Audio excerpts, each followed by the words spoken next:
Okay, Energy Wednesday, you know what that means. Hawaii, the state of clean energy. Here with co-hosts Sharon Moriwaki, Ray Starling, and also Dawn Lippert from the Hawaii Energy Accelerator, and also HCEI, which of course means Hawaii Clean Energy Initiative. It's the mothership, you know. Hi, Dawn. Hello, hello. And Ray. Hello, Jay. Sharon. Hello. Okay, a couple of laundry things. One is that if you want to send us a message, you can do that. In fact, Ben Sullivan can send us a message too if he's watching. You can do that on Twitter, because we have a Twitter handle, which is ThinkTech HI, okay? And we're looking at this big screen of the Twitter feed, so we'll see what you say. Second thing is tomorrow is a big day for us. Tomorrow we're having where have all the public spaces gone? Long time paving. It's a Peter, Paul, and Mary. You remember them?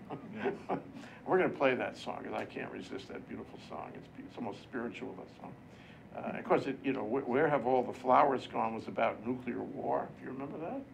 And Where Have All the Young Men Gone, it was about the people getting shot up in Vietnam and all that. But now it's relevant to where have all the public spaces gone. We're talking about public spaces in Hawaii and how they've been disappearing and how we can regain them and reestablish them and replan them and design them and fund them and maintain them and manage them. And it's really important we do that, because it's a sign of community health. It's a sign of the health of our democracy. And we don't have enough of them, and we haven't been paying attention, and it's time to pay attention. So this is all about where have all the flowers and public spaces, where have they gone?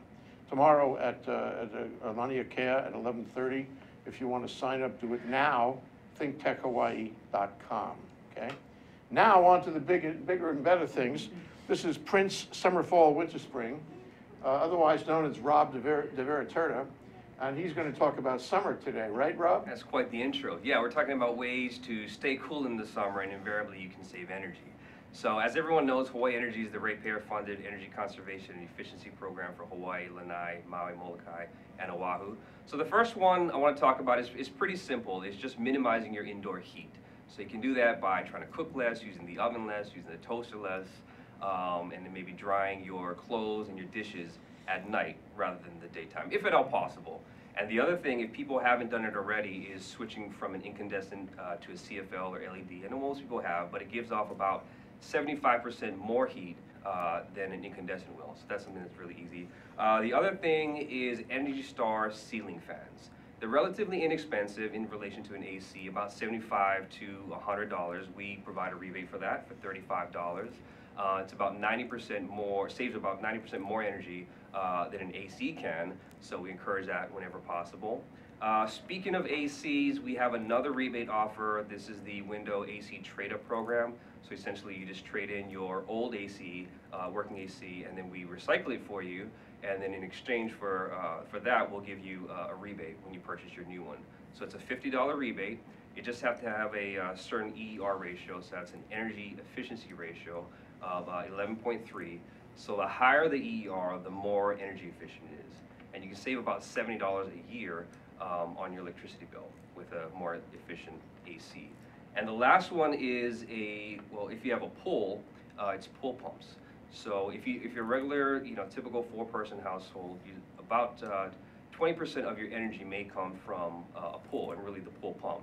So we incentivize that too. We have a $150 incentive for energy efficient pool pump. And basically what makes it efficient is it will run at certain times and not continuously like a traditional motor could.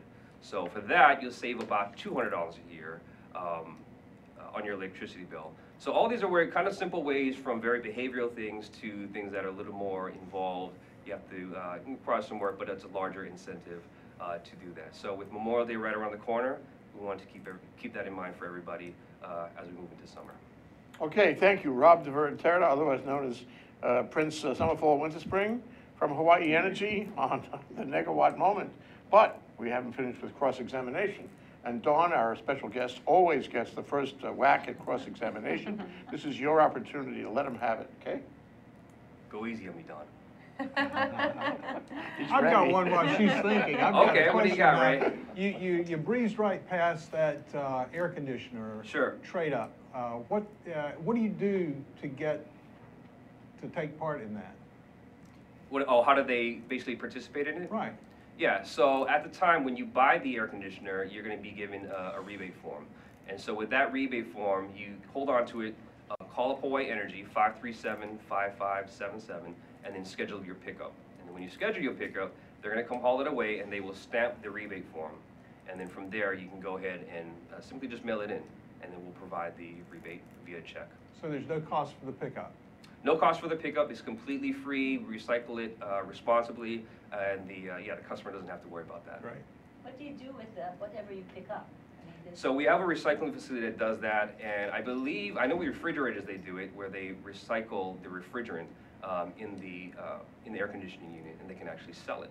And so they have a whole business. They do a bunch of different things in terms of selling off some of the pieces of it.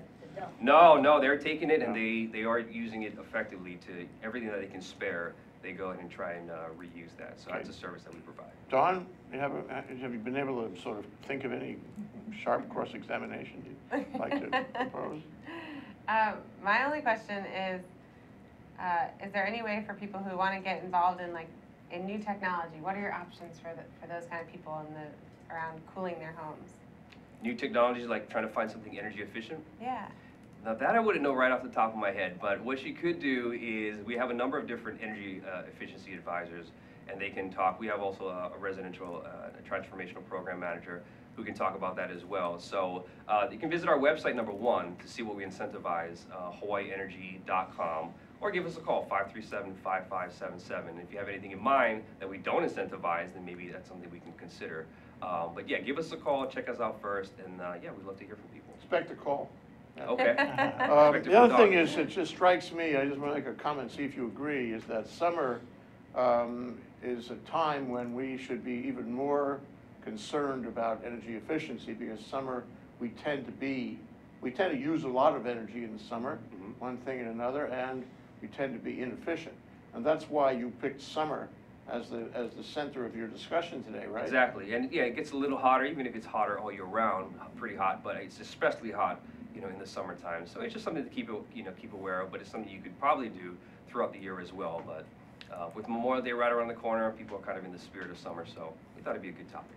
Thank you, Rob DeVeraturda, Hawaii Energy, the Megawatt Moment. Thank you. We'll see you again soon in our new studio upstairs next week. All right. Aloha. We'll take a short break. You'll see. We'll be right back. Hi, I'm Ethan Allen. I host Likeable Science on ThinkTech Hawaii, and I do this because I care about science literacy in Hawaii. I want to spread the understanding that science is a vital and interesting part of everyone's life.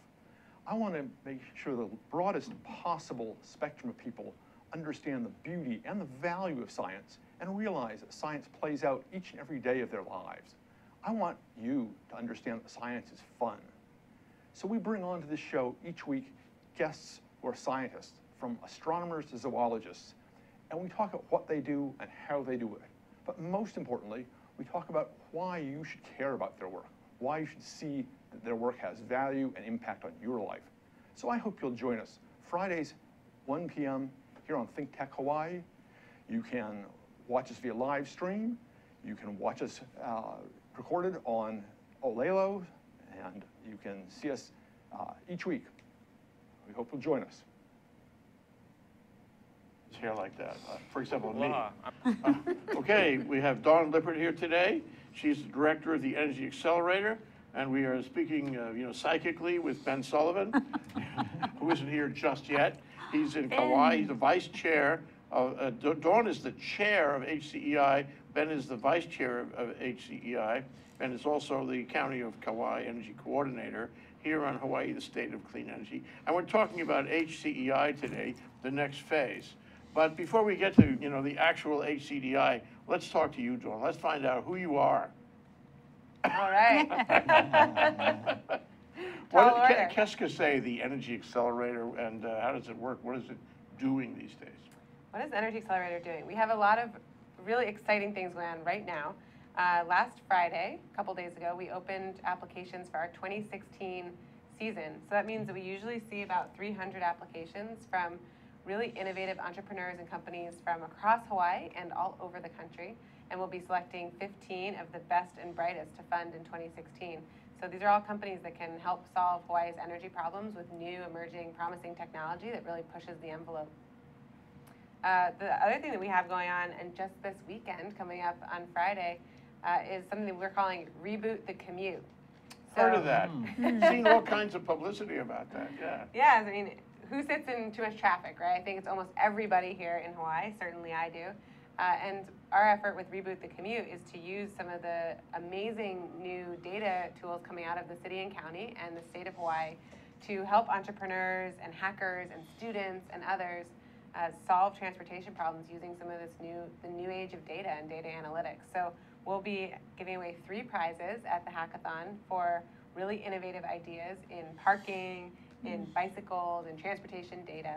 And we'd love to see all kinds of folks there. So anyone and everyone is welcome on Friday night when we'll have folks there from Google and other city and county and other experts across the country in transportation data just to talk about what the future of transportation looks like. And then on Saturday, we'll have the hackathon where we want the Where is entrepreneurs it? and creators.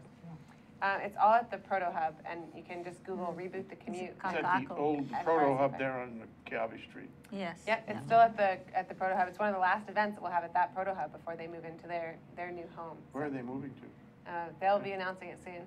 Oh.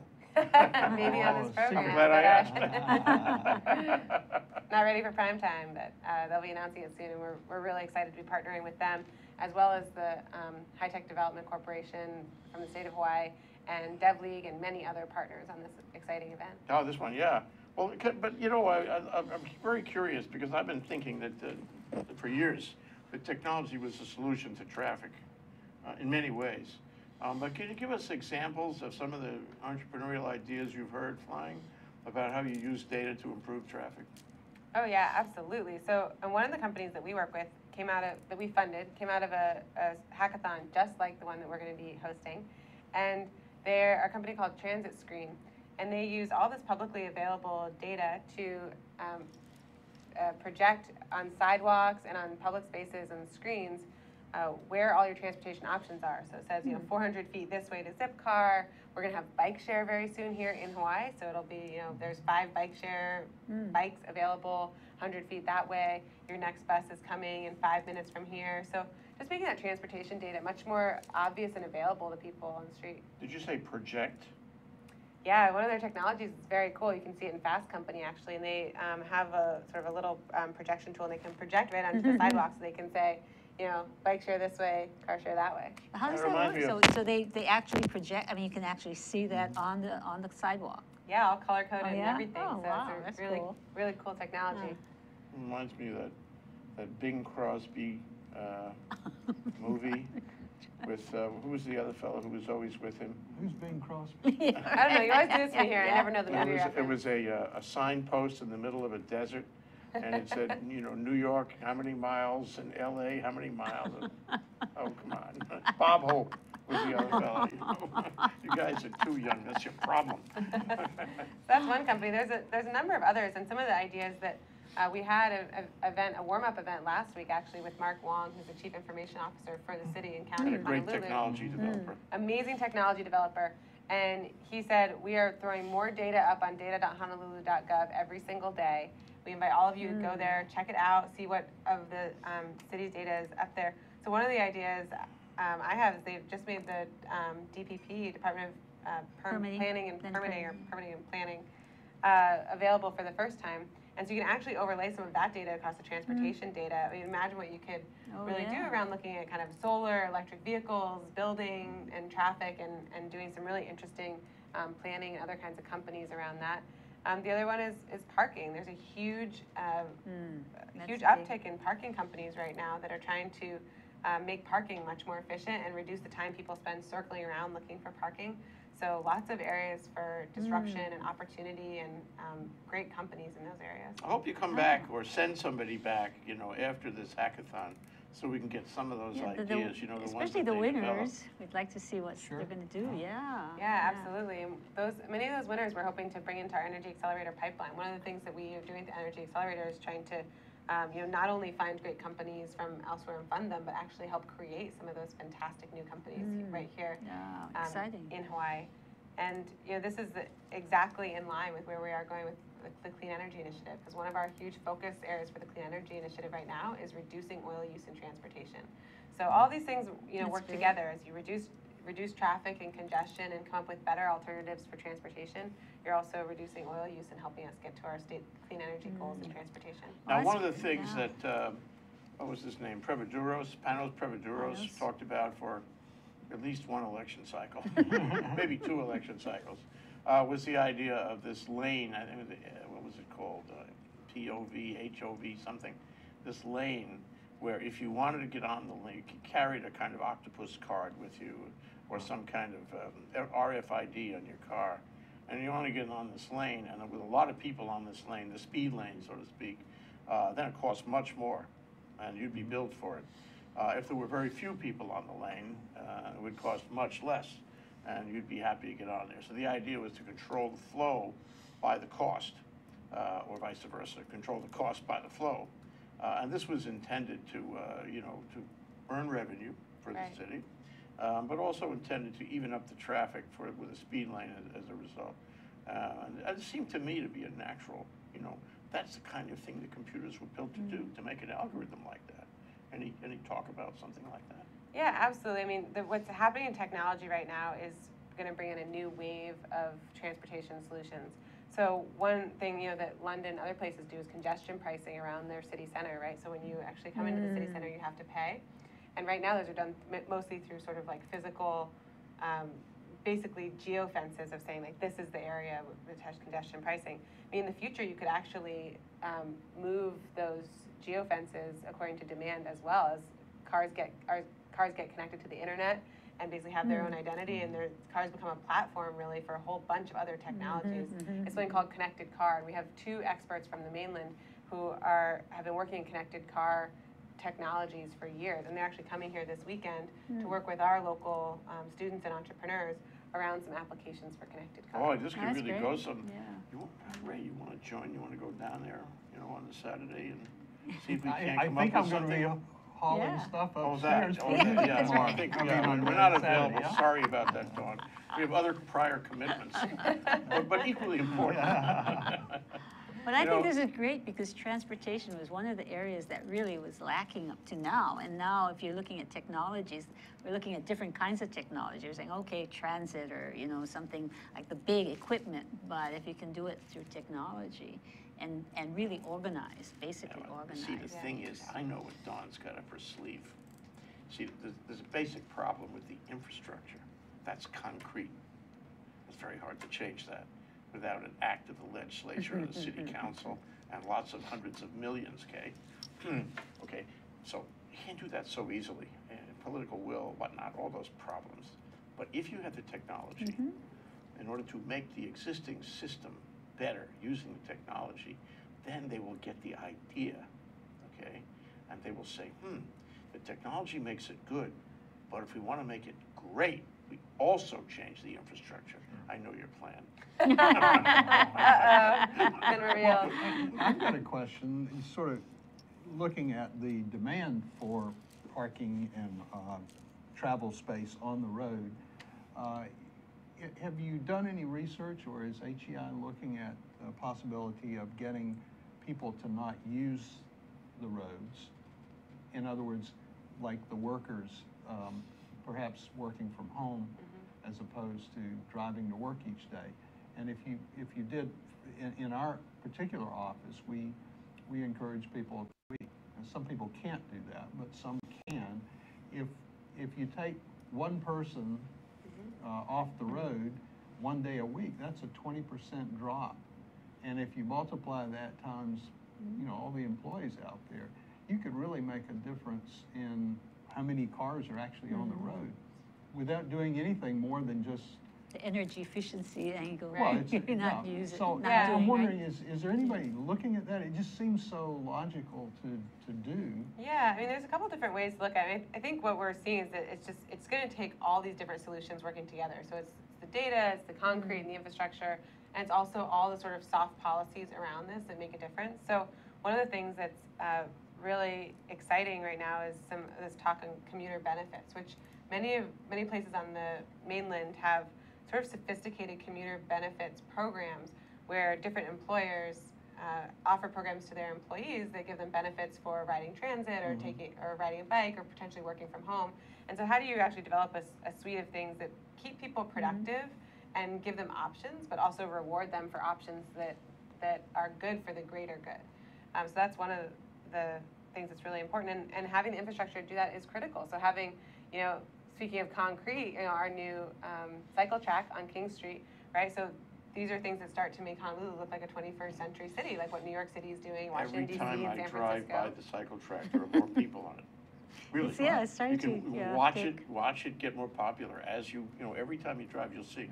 Yeah, I just saw a And now- fantastic chart from Now it's Portland. two-way, right? Now it's two-way. It just got two-way about a week or two ago, and got new lights up there. And I saw a great chart from Portland where they showed there's 4 bike bridges that they built, and they tracked over 10 years the number of bikes going over the bridges, and it's gone up 5 times in the last 10 years. So these things take time. You have to invest in infrastructure. Usually, you know, people are not thrilled about change when it first comes. You have to invest, and then over time, people Goes faster, yeah. really start to adopt it and change their lifestyle. 2 thoughts. You know, what you're doing is really part of what we're doing tomorrow about open spaces, public spaces.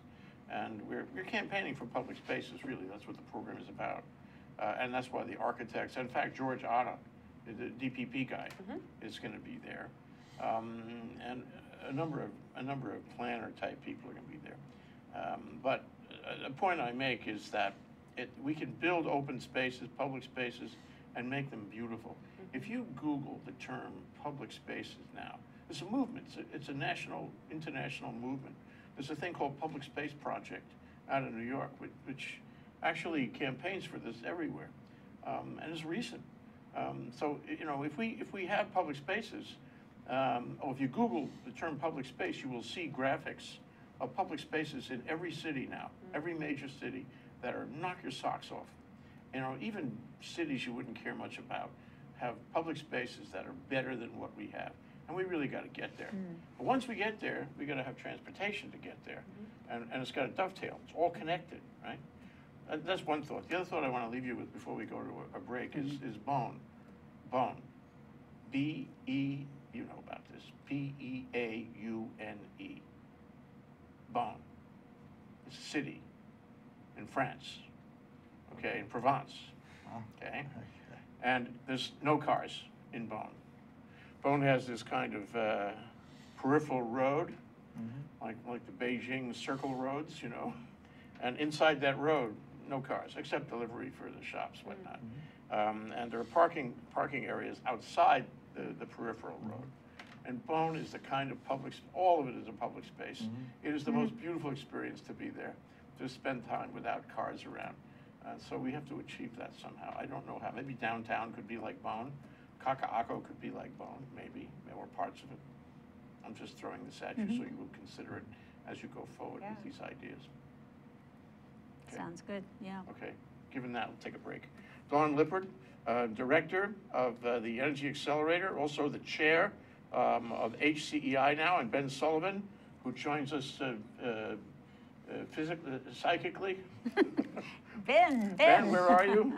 He's the Vice Chair of HCEI, and he's a County of Kauai Energy Coordinator. We're here in Hawaii, the state of clean energy. We're talking about HCEI, the next phase. And indeed, the next part of our program will be finally, about HCEI, the next phase. Okay, be right back. Ted Ralston, folks, host of our show at ThinkTech Hawaii called Where the Road Leads, where we talk about technology influencing the future of Hawaii. Technology, of course, is the art of solving problems. We always bring in interesting and informed guests who can see from different perspectives and different points of view how that future might unfold and how technology can assist us in getting there. So once again, join us 4 o'clock to 5 o'clock on Fridays. Ted Ralston, your host. And please, if you have ideas that you'd like us to address on this show, or folks who you think should be on it, let us know. Aloha, my name is Josh Green. I'm a senator from the Big Island in the position. Every other Tuesday, I get to host a show here on the ThinkTech program about healthcare. We call it Healthcare in Hawaii. It's really enjoyable for me to bring other healthcare leaders from around the state to talk about our pressing issues. Hawaii has long been the health state, but we need to keep up the momentum, the inertia, and with your help and with your participation, we can come and share all of the big issues that are pressing day to day. Thanks for joining us every Tuesday, alternating weeks from 2 to 2:45. Aloha, I'm Kili'i Akina, president of the Grassroot Institute and host on Ehana Kako, a weekly program on the ThinkTech Hawaii broadcast network. Ehana Kako means let's work together. Think of the sad alternative, let's not work together. Here in Hawaii, with all of our diversity and the richness of the people, it's important for us to come together around issues on the basis of what's right and what's good and what's going to serve the common good. And that's what we try to do at Ehana Kako. Every week we interview movers and shakers, people in government, business, and other sectors of society to talk about how to create together a better government, economy, a better world here in Hawaii that can bless the rest of the world. I thank you for your attention to ThinkTech Hawaii, and we look forward to seeing you every Monday, 2 to 3 p.m. on the ThinkTech Hawaii Broadcast Network, where Aloha, welcome to ThinkTech Hawaii. My name is Josh Green. I'm the host of a program called Healthcare in Hawaii. I'm a physician. I work in the emergency department on the Big Island. I also serve in the state senate, which, please don't hold that against me, doesn't detract from my television program. We speak about all the big healthcare issues in the state. We get together on Tuesdays from 2 o'clock till 3 o'clock in the afternoon, and we try to talk about the most important issues in healthcare. This is a terrific venue for people to learn about healthcare. There are many programs on this station. We broadcast it later, not just on the internet, but also on OC16. Thanks for joining us. Please be informed healthcare consumers. Hi, I'm Ethan Allen. I'm the host of Likeable Science on ThinkTech Hawaii. We talk about why people should like science, why science is actually fun, how science is a dynamic and vital part of everyone's life, why everyone, every man, woman, and child on the planet should really know science, should love science, should be familiar with science. So it's a great show. People come on here and have interesting conversations with us. They tell us why they do what they do, why they love it, why we should love it too. I hope you'll join us every Friday, 1 to 2 p.m. And of course, you can see it anytime on YouTube. Aloha. Helpful if you could just. Okay, we're live, we're back, we're here with Dawn Lippert. We're going to talk about HCEI, the next phase. And indeed, she is the chair of the HCEI. How'd you get to be chair? Were you elected? What happened? I ran a big, expensive election, yes. Yeah, well, we heard about all the campaigning you guys did. It's been a busy couple of years, just kidding. No, so it's basically an appointment from the Department of Energy and the state of Hawaii. The state of Hawaii and the Department of Energy are the two lead partners with the Clean Energy Initiative. And they've put together basically an independent board to advise policymakers. And it's called Hawaii Clean Energy Initiative Advisory Board. That's how it got established originally too, yeah, back in '08, right? Department of Energy got involved with DBED, and Department of Energy was ostensibly funding, I think, and they said, this is the way it will be. And presto, there was a group. I forget who was on that group, but ultimately Robin Campagnano was the chair for a long time. Okay, let's. Yes. Yeah. So Robin was the chair. The original chair was Jerry Sumida as well in the past, and I've been involved with this group for a number of years now since it first started. I think the real value of having a group like this is having a number of external stakeholders who can advise on energy policy. It's a public-private partnership, so there's it's really important to have these voices of industry and nonprofits and others at the table when we're making really important long-term policy decisions. Yeah, let's talk about it. Who are the stakeholders for HCEI? Well, ultimately, it's all of us, right? Because Hawaii's energy future impacts every single person in the state. What we've done with the Hawaii Clean Energy Initiative Advisory Board itself is to bring together a cross-section of people from across nonprofits, from industry and government and others to basically represent the interests of all of these folks and to take care of the entire system and look for the entire system of what's possible. Who are they? Are they the regular people? I mean, for example, Sharon has, 47 members of the Energy Policy Forum. Are they the same? Are they different? Are they a subset? Are they, what's it like? Yeah, it's a subset of many of those same folks. And basically what we have is a small group. We try and keep it relatively... Not 47 then. Right, it's about 20 people. We try to keep it relatively small to facilitate, dialogue, and meets quarterly. And part of the purpose of the group is to gain input from and listen to people sort of across the islands and have statewide representation on the group so that we can bring in all kinds of input and feedback and synthesize that into one set of policy recommendations and advice that we can provide to decision makers and policymakers. So how would you, I mean, for example, just to compare it with the Energy Policy Forum, in the case of the 47, there's a sort of a consensus model, and there are various meetings, and they report back on their views on policy. There are breakout sessions and groups that investigate things and research things, and then ultimately, there are policy points that are suggested. It sounds very similar to that. Am I right? It is, yeah. I think the two efforts are really complementary. I think that this group, at the moment, we're sort of structured a little bit differently, where we have basically resources and attention onto different areas of critical importance for the state. So, for example, we just wrapped up a transportation charrette, which is a very large, sort of inclusive, participatory process when many folks from the Energy Policy Forum and others were involved in this, and it'll culminate in sort of initial transportation plan or view for the state, sort of going forward. So that'll be coming out later this summer, and I think it'll be a really sort of important report to kind of set the stage for how we can move forward with reducing oil use in transportation. Is that charrette related to the hackathon? Absolutely. I mean, basically the way it works from the Energy Accelerator perspective and the Clean Energy Initiative, this is a perfect example. What you want to do is have all of your stakeholders who are putting different resources into different parts of the energy system be talking to each other and coordinating. So you say, as the State Energy Office, one of the areas we really need to focus on is transportation. We need to make some significant progress in reducing oil use in transportation, and we've had trouble with that.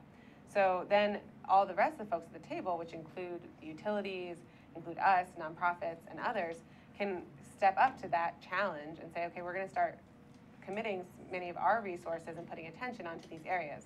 So for us, that means working on hackathon and hacking some of these transportation problems. For Blue Planet Foundation, it's actually meant adopting the Clean Cities program and helping sort of drive forward the transportation agenda from the Clean Cities perspective. So basically, through a collaborative approach like this, you can set priorities that come from the state and our leaders across the state, and you can have people with different resources respond to those challenges and really rise up to meet them. What about DBED? I remember Mark Glick, not too long ago, got up and talked about charrettes. That's when I learned that charrettes has a double R and a double T. I guess you guys may have not known. You knew that. I'm learning too. But is this charrette that he was talking about the same as the charrette you're talking about? Yes, yes. It's the same charrette. Mm-hmm. Okay. And it's really a participatory process. I mean, the whole idea is to get a lot of input from across, the public as well as various stakeholders from different industries, and really get them dialoguing and get their input into this process. So I remember in the original 2008 organization of the HCEI as an organization, and I thought it was just by the term, Hawaii Clean Energy Initiative. But I found later with they had Robin a steering committee, I think. that it was more than an initiative. Right. It was actually an organization, as you say, established under the auspices of the Federal Department of Energy. But DBED was involved. And I guess DBED was either a funding agency or receiving federal funds and implementing, the federal interest. Where is DBED in this? Because Mark is with DBED. You trust me on that. I do. So this is really the definition of a partnership. This is not an official organization as a 501c3 or something like that, but it is a partnership. And basically this is unprecedented across the country of having a federal-state partnership like this, where we all say we're committing to this vision, and here's a bunch of pieces that we're going to put in place to get to that vision. And if you actually look at what's happened over the last few years, since this vision was initiated in 2008 with the first signing of the Clean Energy Initiative, we have more than doubled the amount of renewable energy on the grid from 9% to 21%. We've actually just about doubled the amount of energy efficiency on the grid, largely thanks to Ray and the efforts of Hawaii Energy. And we've created sort of some unprecedented momentum. Now, it's absolutely not just policy that's created that. It's a lot of market forces. It's the cost of clean energy coming down considerably, the cost of solar coming down considerably. But you need these policy structures in place, and you need broad agreement on them in order to really move mountains, which is what we're trying to do here. This actually remind me of something else. So Sharon and I went to the thing at the convention center last August. The DBED, Asia Pacific Summit. Asia Pacific Clean Energy Summit. Summit. And Okay. yeah. And there was Jeff Ono, consumer advocate, and the name of it, the title of his speech was HCEI 2.0. I said, wait a minute, what happened to HCEI 1.0? I mean, what happened to it? And it seems like you must know a lot about this. It seems like 1.0, oh, he said it was being terminated. And in fact, months later, I saw in the paper that it was actually terminated and that 2.0 was going to replace it. So, the old notions of 1.0 have been, this is Judge Ezra's word, subsumed by 2.0. Well, Can you describe how that works? Here's how I would think about 2.0. 2.0 to me is actually doubling down on the Clean Energy Initiative, but it's taking a sort of a different approach. With the first version of the Clean Energy Initiative, we set these goals of 70% clean energy, and we set out a number of, at the time, very ambitious policy objectives that included passing a new renewable portfolio standard of 40%, passing an energy efficiency portfolio standard of 30%, and undertaking sort of the first wave of regulatory reform toward this goal. It's because we succeeded with all of those initial efforts that we need to basically refresh, okay, what does that mean now going forward? And so if you really double down on that goal, what that means now is what you've seen this legislative session, 100% renewable portfolio standard by 2045, even more aggressive goals, and another kind of look at how we do this. So part of the doubling down on this effort is to take another really hard look at transportation and oil use in transportation. Another piece of doubling down is to say, okay, we think we've picked off some of the easy stuff now. Now it really takes looking at the entire system and how you transform a whole system, and it's just getting more complicated. So we need more people at the table, we need more collaboration, and we need even better collaborative systems thinking to double down on our goals. Okay, so is there still a 1.0? When you say double down, do you mean it's just a continuation of the original HCEI? Because I had the impression, it was an article in PBN from Dwayne Shimagawa that it was over and a new one had begun. Is that right? I think the most important question is like, what does it mean for the future, right? So in the very first version of Clean Energy Initiative, we had a number of things we wanted to accomplish, and we accomplished them. So I think what we did is we graduated from the first version of what we did, and we have embarked on sort of a new voyage, which is still under the Hawaii Clean Energy Initiative umbrella, but it's even more aggressive and frankly, like even more exciting and challenging than the first version was. So we've accomplished a lot. And I think what it's helpful to do sometimes is actually say, like, look what we've accomplished. We're now embarking on a new chapter. Mm-hmm. So it's not just sort of like this kind of like long, continuous road. We've actually said, all right, we've arrived somewhere, and now let's like draw a new map to get to where we're going next. That's what Robbie Alms said last time he appeared in one of the forum's programs. He said we're in a new, he didn't use the word chapter or phase, maybe he did. He said we're in a new time, a new place. So tell us how this is going to play out. I mean, give us a look down the field for a year or two. Tell us what we can expect to see from HCEI 2.0. Well, I think one of the things that we're looking for is input from many different sectors into what our energy future looks like and helping design that. But to do that in a way that is sort of productive and collaborative for everyone. I mean, one of the things that we're seeing in this new chapter, as things have gotten even more complex, the stakes have gotten higher. We have many, sort of exciting new announcements and new players in town.